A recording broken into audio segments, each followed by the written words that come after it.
जो हमारा नेक्स्ट जो मैट्रिक्स है वो हमारा है लोअर ट्रायंगुलर मैट्रिक्स। ठीक है, इससे पहले मैंने अपर ट्रायंगुलर मैट्रिक्स पढ़ा था और ये हमारा है लोअर ट्रायंगुलर मैट्रिक्स। ये इसमें और लोअर में, लोअर और अपर में कुछ सिमिलरिटी हैं, जैसे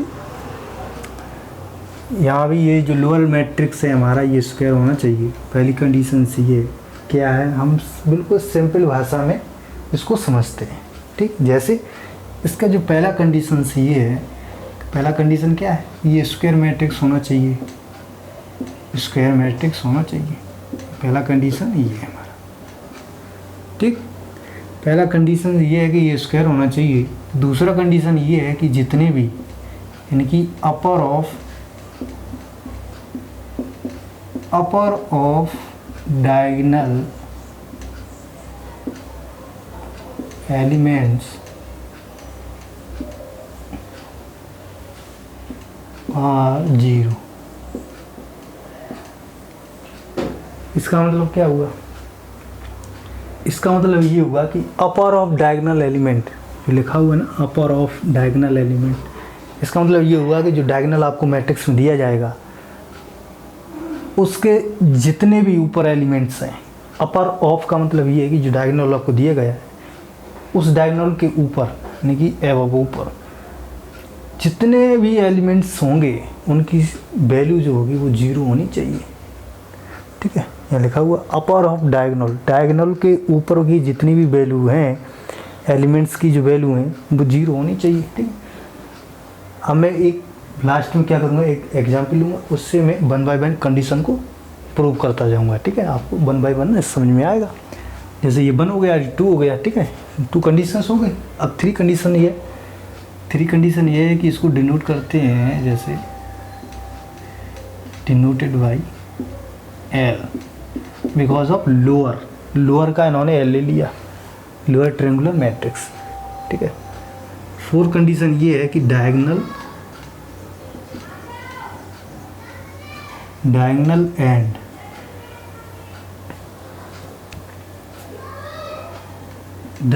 एंड लोअर ऑफ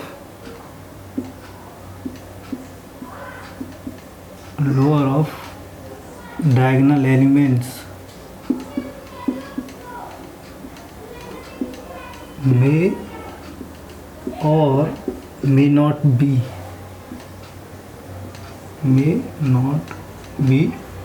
0।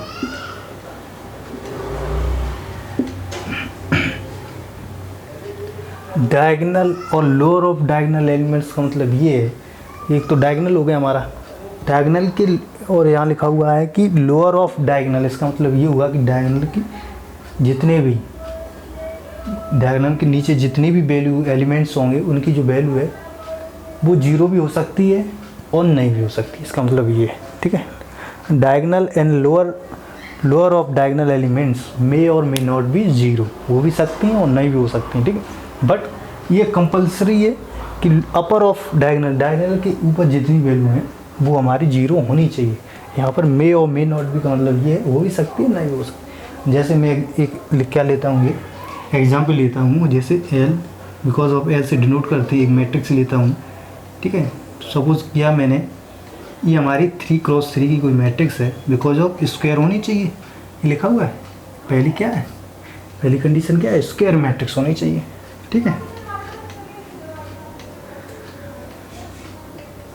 तो मैंने क्या किया कि कोई डायगोनल लिया मैंने,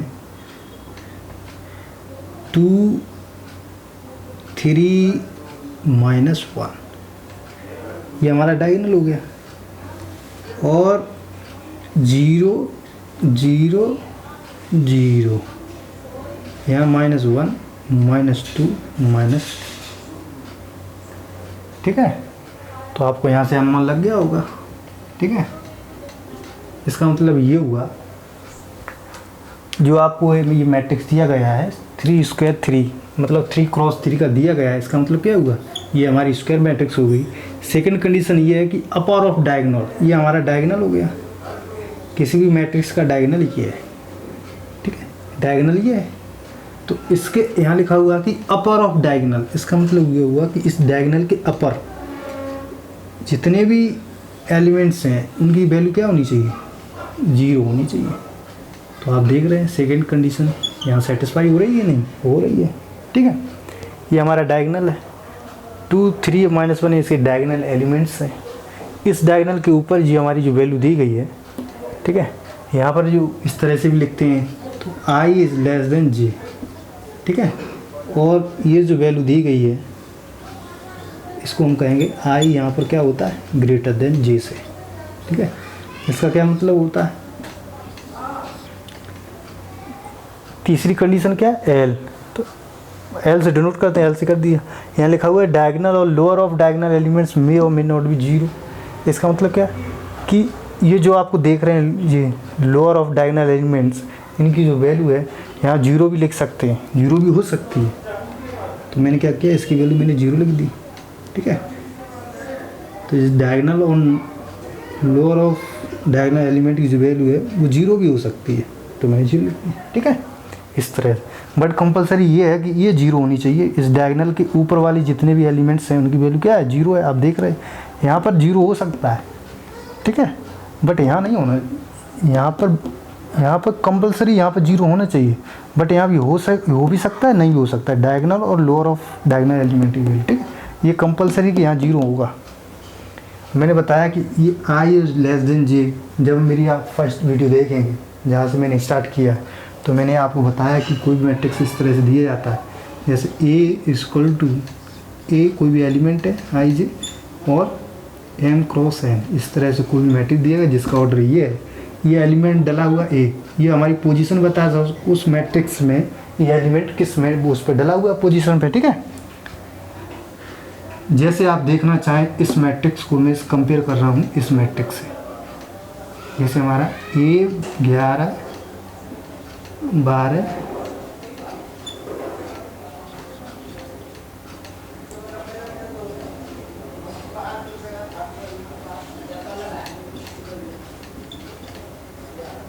ये मैट्रिक्स है हमारी। इससे अगर मैं कंपेयर करूँ तो यहाँ पर कंपेयर करने पर क्या है, a 11 की जो वैल्यू आएगी इसका मतलब क्या आएगी, 2 आएगी, बिकॉज ऑफ ये जो पोजीशन यहाँ लिखा हुआ है ये 2 एलिमेंट वो a11 पोजीशन में डला है। इस a11 का मतलब क्या है, जैसे आप देख रहे हैं a11 ये सफिक्स में लिखा हुआ 1, तो पहला जो 1 है इसका मतलब ये है, ये डिनोट करता है ये रो बताता है कौन सी रो है।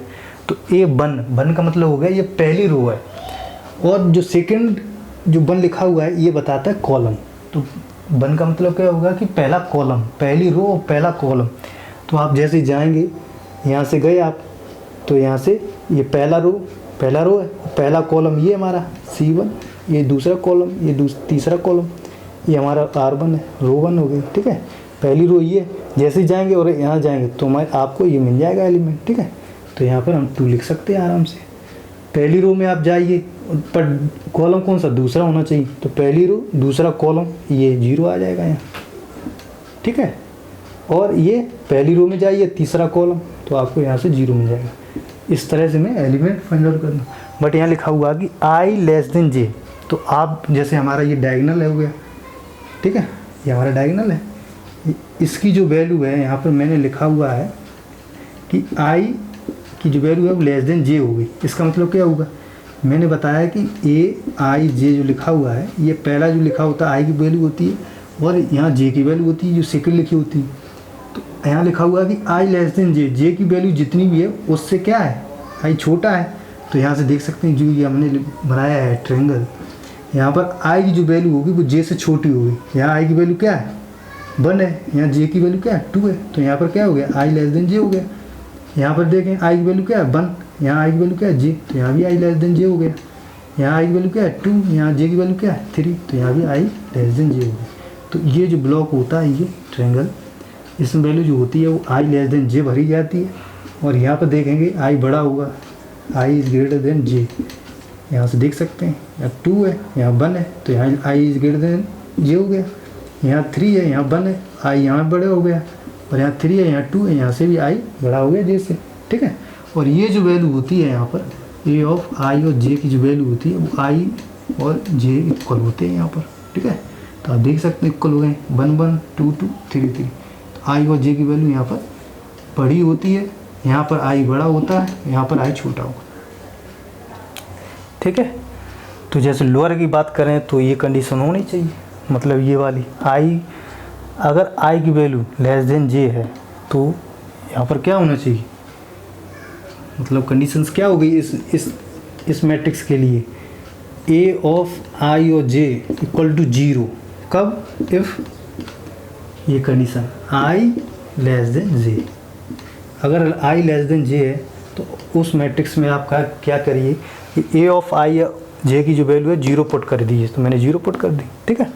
अदरवाइज़ क्या करेंगे, ए ऑफ आई और जे कुछ भी वैल्यू रखो, ठीक है। इफ़ यहाँ पर आई क्या होना चाहिए, बड़ा होना चाहिए जे से, ठीक, इस तरह से ऐसे, तो इसके लिए आ जाएगी, इस तरह से निकालते हैं।